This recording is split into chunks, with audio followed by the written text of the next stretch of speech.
कुछ दिन पहले सीरिया में तख्ता पलट हुआ और विद्रोहियों ने सरकार को हराकर सत्ता पर कब्जा कर लिया। उस वक्त ये कहा गया था कि अब सीरिया में संघर्ष खत्म हो चुका है, क्योंकि राष्ट्रपति बशर अल असद देश छोड़कर भाग गए थे और रूस में शरण ले ली थी। इसके बाद एक अंतरिम सरकार का गठन किया गया और काम शुरू हुआ। लेकिन कई सालों तक गृह युद्ध से जूझ रहे असद अब फिर से उठ खड़े हुए हैं। सीरिया में असद समर्थकों और सरकारी सैनिकों के बीच हिंसक संघर्ष शुरू हो गया है, जिसमें न सिर्फ लड़ाके बल्कि आम नागरिक भी मारे जा रहे हैं। ये बेहद ही चिंता का विषय है। सीरियाई ऑब्जर्वेटरी के अनुसार पिछले 4 दिनों में 1000 से ज्यादा लोगों की मौत हो चुकी है। इनमें 125 लड़ाके इस्लामिस्ट नेतृत्व वाली सरकार से जुड़े हुए हैं और 148 असद समर्थक लड़ाके भी शामिल हैं। कुछ रिपोर्ट्स के मुताबिक सीरियाई सरकार के सूत्रों ने बताया कि कम से कम 200 लड़ाकों की जान चली गई है। हाल ही में दमिश्क में एक मस्जिद से बोलते हुए अंतरिम राष्ट्रपति ने कहा कि जो कुछ भी सीरिया में हो रहा है वो चुनौतियों का हिस्सा है। हालांकि उन्होंने तटीय प्रांतों लताकिया और टाटर्स में असद समर्थकों द्वारा किए जा रहे अत्याचारों के आरोपों पर कई सीधी टिप्पणी नहीं की। हाल की हिंसा तब शुरू हुई जब गुरुवार को सरकारी बलों पर घात लगाकर हमला किया गया।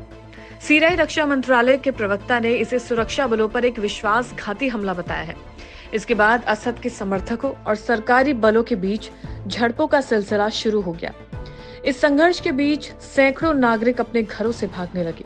मीडिया रिपोर्ट्स के मुताबिक बड़ी संख्या में लोग लताकिया के हिमीम में स्थित रूसी सैन्य अड्डे पर शरण लेने पहुंचे, जबकि कई परिवार पड़ोसी देश लेबनान में शरण लेने के लिए भाग गए।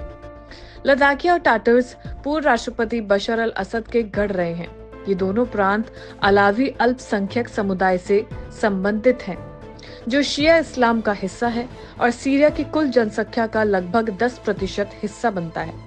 सीरिया में अधिकांश लोग सुन्नी मुस्लिम हैं। सीरिया की ताजा हिंसा पर तुर्की के इस्तांबुल में मौजूद सीरिया टीवी ने 7 मार्च को खबर दी कि सीरिया के अंतरिम राष्ट्रपति अहमद अल शरा ने असद सरकार के बचे हुए समर्थकों पर हिंसा भड़काने का आरोप लगाया और उन सशस्त्र समूहों से अपील की है कि वो बहुत देर होने से पहले आत्मसमर्पण कर दें। वहीं बीबीसी मॉनिटरिंग के मुताबिक कई अरब देशों और क्षेत्रीय संगठनों ने सीरिया में हिंसा की निंदा की, खासकर उन गैरकानूनी संगठनों द्वारा जिन्होंने बड़ी संख्या में लोगों की जान ली है। अरब देशों ने सीरिया में शांति बहाल करने के लिए उठाए जाने वाले कदमों में सीरिया की नई सरकार के प्रति समर्थन दोहराया। इससे पहले सीरिया के लताकिया और टाटर्स में सीरियाई सुरक्षा बलों और बशर अल असद के वफादारों के बीच हिंसक झड़पें हुई थी, जिसके बाद 7 मार्च को दोनों शहरों में कर्फ्यू लगा दिया गया। 7 और 8 मार्च को अरब मीडिया में इस हिंसा की खबरें तेजी से सामने आने लगी, जिसमें क्षेत्रीय और दुनिया भर से आ रही प्रतिक्रिया और सीरिया में विभिन्न संगठनों से संयम बरतने की अपील को प्रमुखता दी गई।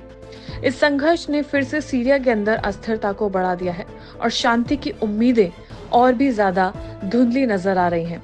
इस वक्त जो सीरिया में हो रहा है उससे आम नागरिकों के लिए मुश्किलें काफी ज्यादा बढ़ती हुई नजर आ रही हैं।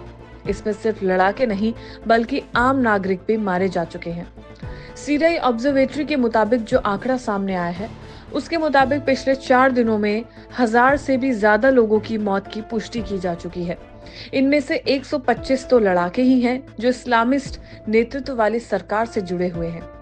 इसके अलावा अगर बात करें तो 148 ये समर्थक हैं जो असद के साथ जुड़े हुए हैं, यानी कि असद के समर्थक 148 भी मारे जा चुके हैं।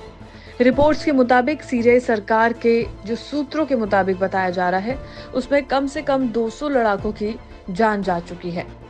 हालांकि जो आंकड़ा है वो लगभग बढ़ता हुआ नजर आ रहा है।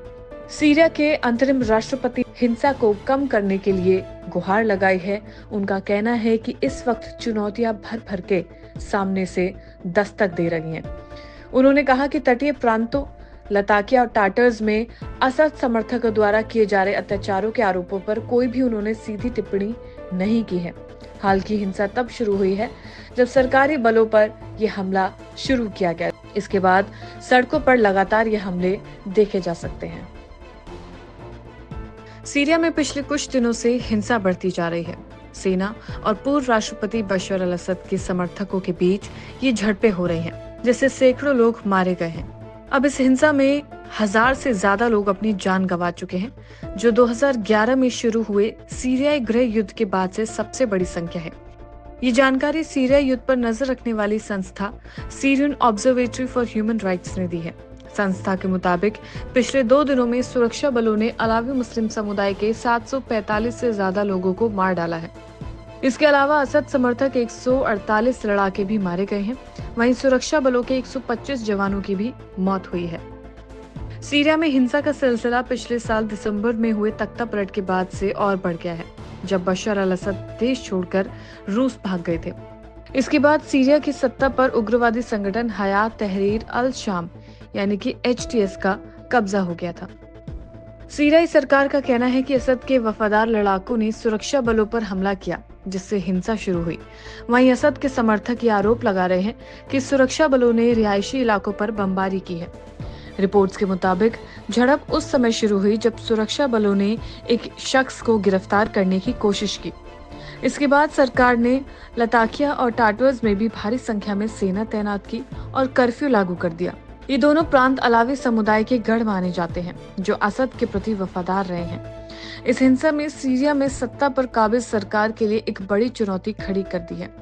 सीरिया में यह हिंसा अब तक की सबसे बड़ी झड़प मानी जा रही है, जो बशर अल असद को सत्ता से हटाए जाने के बाद हो रही है। रिपोर्ट के मुताबिक जब 2016 में सीरिया का गृह युद्ध खत्म हुआ, तब से जुलानी ने अपनी लड़ाकों को मजबूत करने की दिशा में काम किया। उसने कई देशों से मदद लेकर अपनी सेना तैयार की। जैसे जैसे समय बीतता गया, सीरिया में राजनीतिक हालात बदलते गए।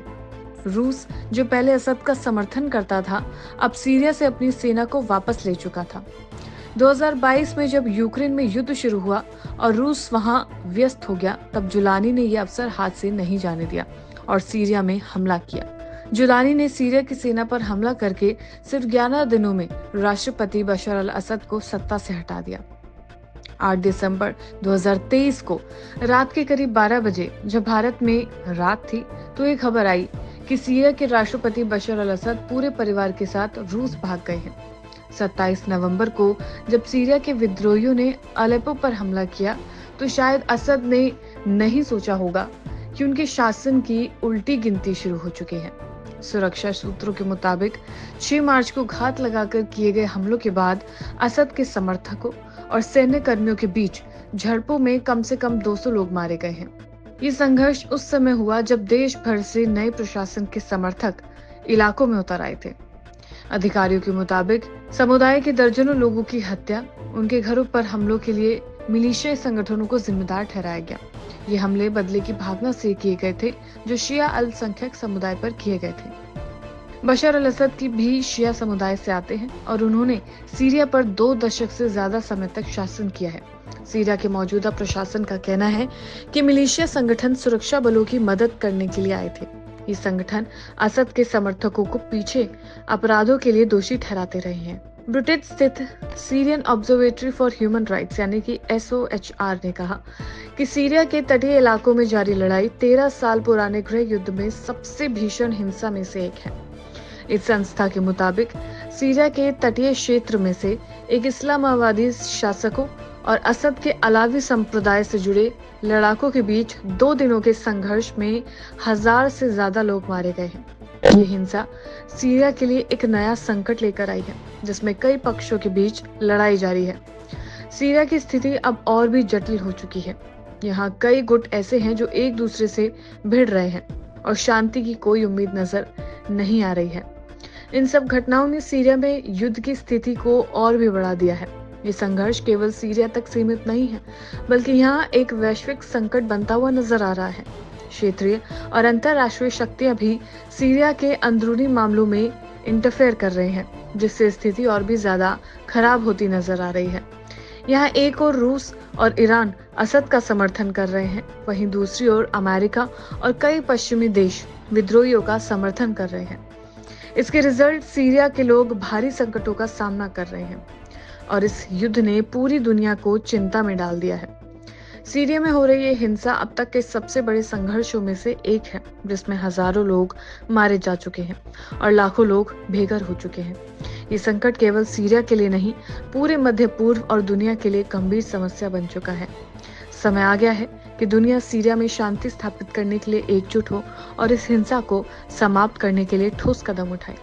अब देखा ये जा रहा है कि सीरिया में कई अलग अलग गुट बन गए हैं और अब उन गुट के अंदर लड़ाइयां होती नजर आ रही हैं। ये गुट आपस में भिड़ते हुए नजर आ रहे हैं, जिसका मतलब यही है कि सीरिया में हिंसा बढ़ती हुई नजर आ रही है। अब हाल ही में 1000 से ज्यादा लोगों का मारा जाना एक बहुत बड़े संकट का इशारा करता है और संकट लगभग आ चुका है। सीरिया में हो रही हिंसा अब तक के सबसे बड़े संघर्षों में से एक बताई जा रही है। हालांकि इन आंकड़ों पर नजर भी रखी जा रही है, क्योंकि सीरिया में ये जो हिंसा हुई है वो अब तक की सबसे बड़ी झड़प है जो बशर अल असद को सत्ता से हटाए जाने के बाद हो रही है। रिपोर्ट के मुताबिक 2016 में सीरिया का गृह युद्ध खत्म हुआ था। तब से जुलानी ने अपने लड़ाकों को मजबूत करने की दिशा में काम किया था और फिर हाल ही में वो कामयाब हुआ जब इस संगठन ने बशर अल असद को सत्ता से उखाड़ फेंका और कई सालों से दशकों से चलती आ रही सत्ता उजड़ गई। और जिसके बाद ये खबर आई कि बशर अल असद अपनी जान बचाकर रूस भाग गए हैं। लेकिन अब तक का जो लेटेस्ट अपडेट सामने आया है वो यही है कि 1000 से ज्यादा लोगों की मौत हो चुकी है।